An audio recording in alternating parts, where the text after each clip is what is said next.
Hello everybody, I'm back again with another video today, and this video is about Roger Federer's victory in Basel, where he won his 10th title and total 103 in his career. This forever young Swiss maestro has played some superb tennis from the semi-final and into the final, and this match, of course, sealed the deal for him. He's reached his second two-digit numbers victory in a tournament after Halle, and now he's completed that in Basel, his hometown tournament, where he has played some superb tennis today also, and show why the old are still much better than the younger generation. And this is a testimony of that the big three's level is so extremely high, and they are competing from tournament to tournament, and then all of the big three have done that for almost 1.5 decades now. Roger for sure for 2 decades now, and this shows that these guys are something special, because it's not easy to win 10 tournaments, a single tournament, on 10 occasions. That means you have to be on top for at least 10 years in that tournament to win, and that makes this victory so remarkable. And Alex de Minaur, what can we say? I told you in my video yesterday what kind of player he is. He's a solid grinder. He never gives up. He runs for every point. He tries to make the best, even though his opponents always have the upper hand against him. They dictate the game. So the only thing that he does is put pressure back with his amazing defensive skills. And when he have time and opportunities, he will attack with fierce and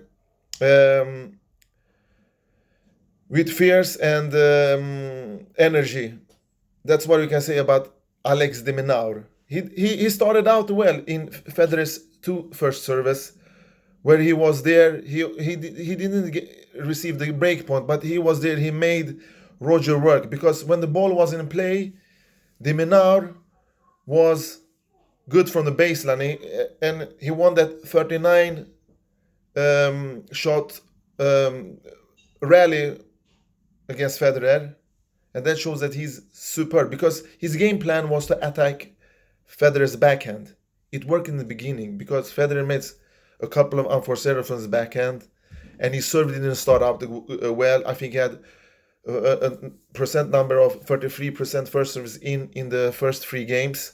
But after that, Roger raised his level and broke him and made him do some unforced error, and Roger was clutch in the big points.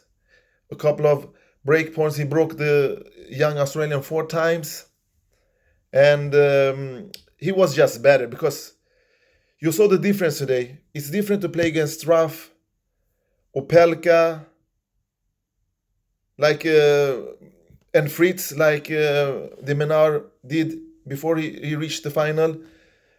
And the level that Roger set today, it was first important things like his serve, the angles.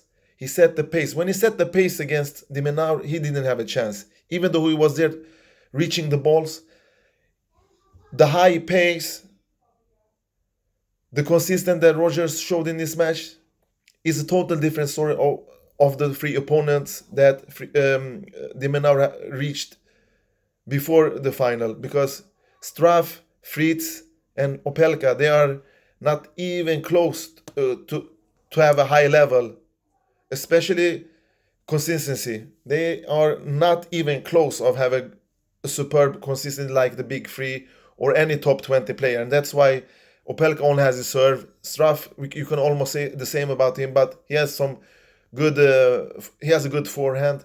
And Fritz, a young upcoming American, he has also a superb game, but he's not good enough, to be honest. It's not always about consistency. Some guys are just not good enough to compete for big titles.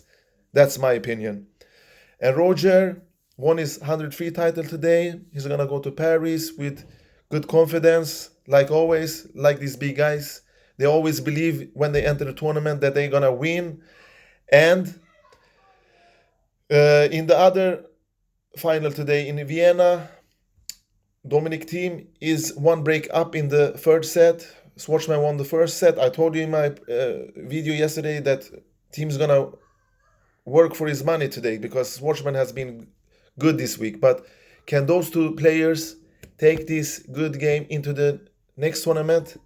Sometimes Thiem does that. Sometimes he disappears also early. He has starting to get more consistent lately, but he has to raise his bars one or two notch higher to finally win a Grand Slam and more ATP Masters.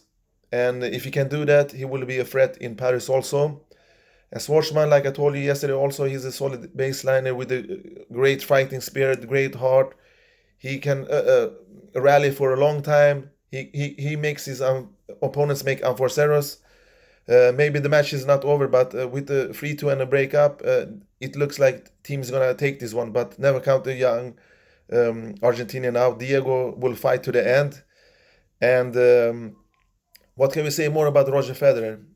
He's so brutal sometimes when his first strike tennis works. He's ultra aggressive.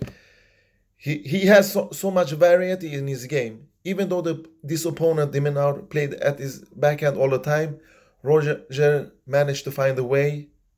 He has other weapons that he take advantage of. And today he was just much better. 6-2, 6-2. The number says it all. In 1 hour and 8 minutes. That showed he was 1 or 2 classes above de Minaur. But credit to him, he reached the final here anyway. Nobody expected him to do that. So what can we say? Congratulations to Roger Federer for his 10th title here, 103 overall, and he will keep going. He's only 38 years old. You never know what's happening in the future. He's going to play at least one more year, the next calendar year also. And after that, we will see. And in Paris, we will get much tougher competition, like I told you in my Paris preview video that you can also see. I uploaded that video today. If you haven't missed it, you can watch that also. And thanks for listening. Take care and bye-bye.